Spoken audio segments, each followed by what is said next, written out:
मित्रों नमस्कार, जनमत हरियाणा में आपका स्वागत है। मैं हूं कमलकांत। साथियों, आपने देखा कि इस बार फिर हरियाणा में एग्जिट पोल गलत हो गया और जो एग्जिट पोल एक सिरे से कांग्रेस को बढ़त दिखा रहे थे वो एक सिरे से बीजेपी की तरफ जो है वो झुकाव हो गया।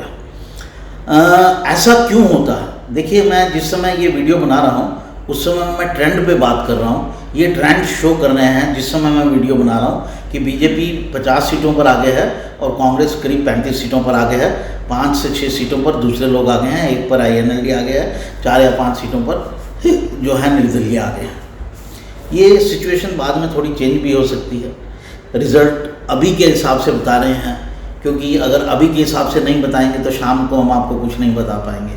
इसलिए अभी से हम इसको शुरू कर रहे हैं। इस समय जिस समय मैं ये वीडियो बना रहा हूँ उस समय 1:45 का टाइम हो गया है और आप तक वीडियो पहुँचते पहुँचते 2:30 बज जाएगी। तो सोशल मीडिया का सिस्टम थोड़ा अलग होता है। साथियों, पिछली बार भी एग्जिट पोल गलत हुए थे। मैंने 2 दिन पहले एक वीडियो बनाया था, इस पर आपने ज़रूर देखा होगा कि एक छोटी सी कंपनी का वीडियो तो ठीक बैठा था, एग्जिट पोल भी और प्री पोल भी, लेकिन सब बड़ी कंपनियों के एग्जिट पोल फेल हुए थे। इस बार भी वही हुआ। एग्जिट पोल में तो इस बार एक भी एजेंसी ने ऐसा नहीं बताया कि बीजेपी को बढ़त है कहीं या बीजेपी फाइट में है, जबकि ये बात मैं लगातार अपने शोज़ में कह रहा था जो हम शाम को 6 बजे करते थे कि मुझे 2014 का चुनाव दिख रहा है जब बीजेपी को 47 सीटें मिली थी और ये बड़ी टाइट फाइट वाला चुनाव है। कोई भी आगे हो सकता है क्योंकि हर सीट के ऊपर फाइट थी। अब बहुत कम सीटें ऐसी थी जिनके ऊपर आप कह सकते थे कि कांग्रेस जीत रही है या बीजेपी जीत रही है। जब ऐसी स्थिति हो तो कुछ भी रिजल्ट आ सकता है और मैं ये स्टैंड मैंने लगातार लिया हुआ था। और जो लोग एक तरफा चुनाव की बात करते थे उनको मैं लगातार कहता था कि फाइट है, यहाँ फाइट है, आप इसको रूल आउट मत कीजिए। अब वही हुआ। अब सवाल ये उठता है कि एग्जिट पोल गलत क्यों हो जाते हैं और ख़ासतौर से हरियाणा के परिप्रेक्ष्य में गलत क्यों हो जाते हैं। तो साथियों, मैं आपको इसके कारण बताता हूँ। हरियाणा के एग्जिट पोल बहुत बार फेल हुए हैं। 2019 में भी फेल हुआ, 2024 में भी फेल हुआ। कारण ये है कि हरियाणा की बाउंड्रीज दिल्ली के आसपास लगती हैं और ये जितनी बड़ी कंपनीज हैं वो दिल्ली में ही ज़्यादा स्टेशन है, दिल्ली या नोएडा में। तो ये लोग जो हैं ये कहाँ का सर्वे करते हैं? ये सर्वे करते हैं दिल्ली के आसपास का।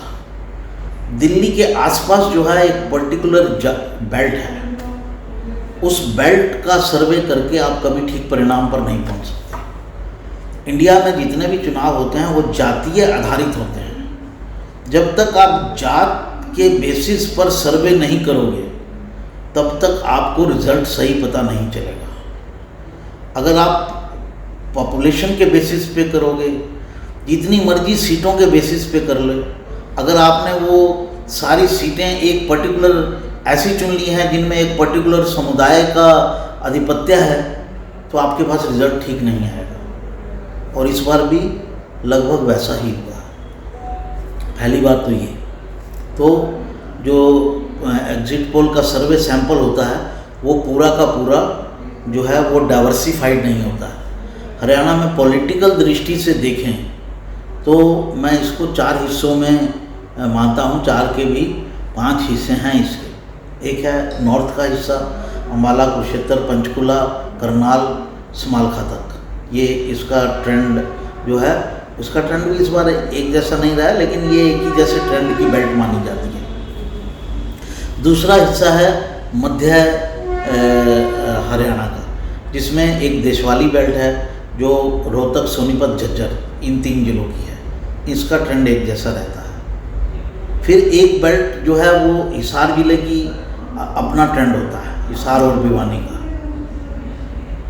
और सिरसा का अपना ट्रेंड होता है, अहीरवाल का अपना ट्रेंड होता है, फरीदाबाद का अपना ट्रेंड होता है।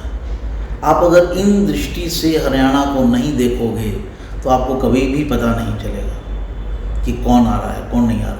अगर आप रोहतक, झज्जर और सोनीपत में सर्वे करके निकल गए तो आपके ट्रेंड एक तरफा हो जाएंगे। अगर आप अहीरवाल में करके निकल गए तो आपके ट्रेंड एक तरफा हो जाएंगे। उसी तरह से आप नॉर्थ में, तो आपको सब एरियाज़ को पकड़ना पड़ेगा, तब तक सही रिजल्ट जो है वो नहीं आएगा। नंबर 2, बीजेपी का अपना वोट बैंक हो गया है हरियाणा में, ये बात एस्टेब्लिश हो गई। इस इलेक्शन ने खास तौर पर एस्टेब्लिश कर दी कि जो नॉन जाट समुदाय है वो बीजेपी की तरफ जो है वो झुक गया है। कुछ पूरा का पूरा झुक गया है, कुछ थोड़ा कम झुका है, लेकिन झुक गया है। तो हरियाणा में मैं आपको बता देता हूँ कांग्रेस के पास कौन सा वोट है। कांग्रेस के पास है जाट समुदाय का वोट, कांग्रेस के पास है मुसलमान का वोट, कांग्रेस के पास है जट सिख का वोट, और मोटे तौर पर दलित में चरमकार का वोट। दलित वोट हरियाणा में 20% है, जिसमें से 10% चरमकार है, 10% नॉन चरमकार है। नॉन चरमकार वोट जो है वो चरमकार वोट के अगेंस्ट जाता है। तो 10% उस तरफ है, 10% इस तरफ है। तो चरमकार वोट जो है वो मोटे तौर पर कांग्रेस के साथ रहा है। इस बार उसमें भी थोड़ी डेंट लगी है। जिस तरह से कुमारी शैलजा के खिलाफ बयानबाजी हुई, उससे भी थोड़ी डेंट लगी है। तो ये कांग्रेस का वोट है। और बीजेपी का वोट कौन सा है जो बचा हुआ है, वो मोटे तौर पर बीजेपी का वोट है, कुछ चीज़ें निकाल दें। तो इस तरह से हरियाणा में ये वोट बंट चुका है। कांग्रेस की पूरी राजनीति जो है वो जाट और चरमकार पर आधारित है। और इन जो भी मैंने गिनाए, जाट, जट, सिख, मुस्लिम और चरमकार, तो ये वोट का जो परसेंटेज है ये बेस बहुत बड़ा नहीं है। हरियाणा में 25% जाट और जट सिख हैं, 10% चरमकार हैं, 3 से 4% जो हैं वो मुस्लिम हैं। तो मोटा तौर पर यही है। तो कितना वोट हुआ ये? 25 और 10 35 और 3 38%, लगभग 40% वोट जो है वो कांग्रेस का बेस वोट है।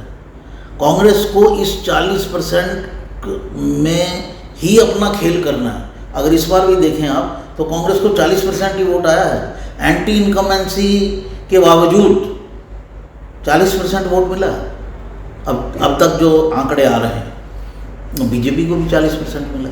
बीजेपी के पास 60% बेस वोट है, उसमें से 40 उसने ले लिया, और एंटी इनकमेंसी भी है उसके खिलाफ। तो उसके पास बड़ा वोट बैंक है। ये भी इस बात को सिद्ध करता है, बीजेपी के पास बड़ा वोट बैंक है। और बीजेपी अगर उसको ठीक से मैनेज कर ले तो बीजेपी जो है, अब ये कंसिडरेशन एग्जिट पोल वाले नहीं लेते। तो ये एक बड़ा फैक्टर है। मुख्य रूप से ये फैक्टर हैं जिसकी वजह से एग्जिट पोल जो है वो गलत हो जाते हैं। और जब तक इंडियन कंडीशंस के हिसाब से आप एग्जिट पोल का कोई फार्मूला नहीं बताएंगे, तब तक नहीं हो सकता। मैं जब भी इसके ऊपर वर्क करता हूँ तो मैं जातीय गणित को हमेशा ध्यान में रखता हूँ। इसलिए मैंने कहा, जब कोई नहीं कह रहा था, 1% भी लोग नहीं थे ये कहने वाले कि बीजेपी जो है वो जीत सकती है, और लेकिन मैं कह रहा था कि फाइट है, टाइट फाइट है, और कोई भी जीत सकता है। तो साथियों, एग्जिट पोल के फेल होने का कारण मैंने आपको बताया। आज मैं और भी आपको बहुत सारे वीडियोस दूंगा। उन वीडियोस के आधार पर आप सबसे बहुत सारे इश्यूज हैं कि बीजेपी क्यों जीती, उसका कुछ कारण मैंने इसमें भी बता ही दिया है, फिर भी मैं उसको एक्सप्लेन करने की कोशिश करूँगा। तो साथियों, इस अंक में इतना ही। पसंद आए तो लाइक कीजिए, सब्सक्राइब जरूर कीजिए। साथियों, हम आपको अच्छी अच्छी खबरें देते रहेंगे। प्लीज़ हमारे साथ जुड़े रहिए। अपने मित्रों में हमारे चैनल को और हमारी वीडियोज़ को शेयर कीजिए। आपका बहुत बहुत धन्यवाद। आप जुड़े। नमस्कार। हरियाणा की हर राजनीतिक खबर के विश्लेषण के लिए हमारे चैनल जनमत हरियाणा को लाइक, शेयर और सब्सक्राइब करना ना भूलें। साथ ही बेल आइकन को भी प्रेस कर लें ताकि हर वीडियो की अपडेट आप तक पहुंचती रहे।